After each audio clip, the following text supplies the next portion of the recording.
Karl Linnaeus या Carolus Linnaeus एक Swedish वनस्पति शास्त्री, चिकित्सक और जीव वैज्ञानिक थे जिन्होंने बाइनोमियल नोमेनक्लेचर अथवा दो भाग नामकरण की आधुनिक अवधारणा का नींव रखा था। उनके दो भाग प्रणाली एक प्रसिद्ध उदाहरण हमारी अपनी प्रजाति होमो सेपियंस है। लिनियस ने जीव विज्ञान को हमारी मानव प्रजातियों का वर्णन करने और वर्गीकृत करने के लिए नई ऊंचाई पर धकेल दिया, ठीक उसी तरह जैसे उन्होंने अन्य जीवन रूपी वर्गीकृत किया था। उस समय अन्य लोगों ने लिनियस से मांग की थी कि मानव को जीव विज्ञान में एक विशेष रूप माना जाना चाहिए, जानवर से अलग, और लिनियस ने ऐसा किया भी। वीडियो में आगे बढ़ने से पहले अगर आप अब तक हमारे चैनल एस्ट्रोफिलिक जन को सब्सक्राइब नहीं किए तो सब्सक्राइब करके घंटे का आइकन को दबा दो। ये कहानी की शुरुआत होती है 23 मई 1707 को दक्षिणी स्वीडन के रिजल्ट गांव में हुआ था। उनके पिता निल्स लिनियस और माता क्रिस्टियाना थे। लिनियस का शुरुआती शिक्षा अपने घर में ही हुआ। उनके पिता लिन्स उनको लैटिन भाषा सिखाते थे। कार्ल लिनियस बाल्यकाल ज़्यादातर समय अपने बागों में अपने पिता के साथ बिताते थे। जब भी लिनियस परेशान होते या निराश होते थे तब उनके पिता बाग में से एक फूल देता और वो शांत हो जाते थे। कार्ल ने अपने पिता की गतिविधि पर पूरा ध्यान दिया।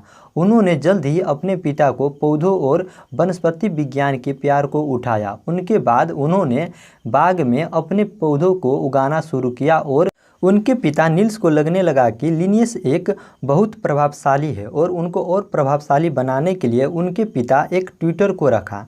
अपने पिता द्वारा दिए गए पाठों और बागों और ग्रामीण इलाकों में अपने दिनों की तुलना में खेती करने और पौधों की खोज करने के लिए कार्ल ने ट्यूटर को काम को बहुत सुस्त पाया।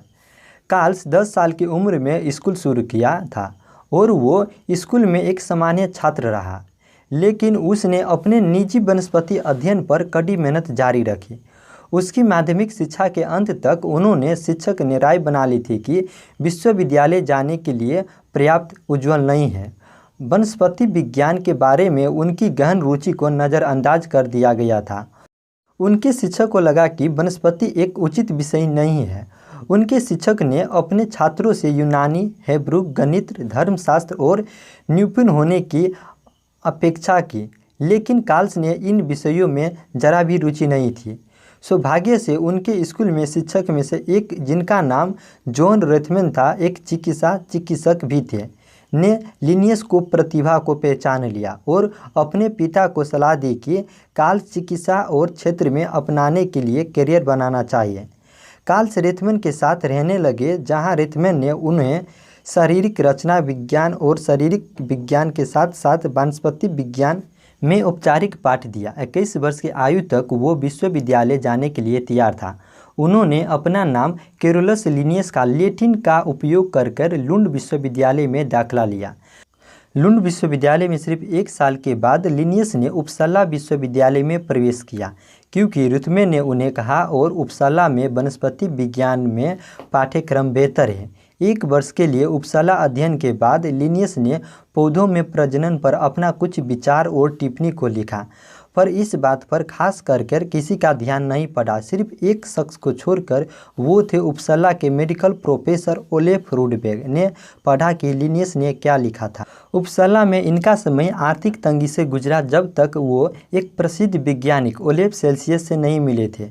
ओलेफ सेल्सियस वही थे जिन्होंने थर्मोमीटर का आविष्कार किया था और तापमान स्केल का उन्हीं का नाम दिया गया था सेल्सियस। कार्ल ने ज्ञान एवं वनस्पति संग्रह से बहुत प्रभावित हुए थे तथा उन्होंने आवास तथा उखाने की सुविधा का प्रस्ताव दिया। अब कार्ल के दिन सुधरने लगे। लिनियस ने उपसला विश्वविद्यालय में अपनी उच्च शिक्षा ग्रहण की थी और 1730 में वो वहाँ पर वनस्पति विज्ञान के व्याख्यान देने लगे थे।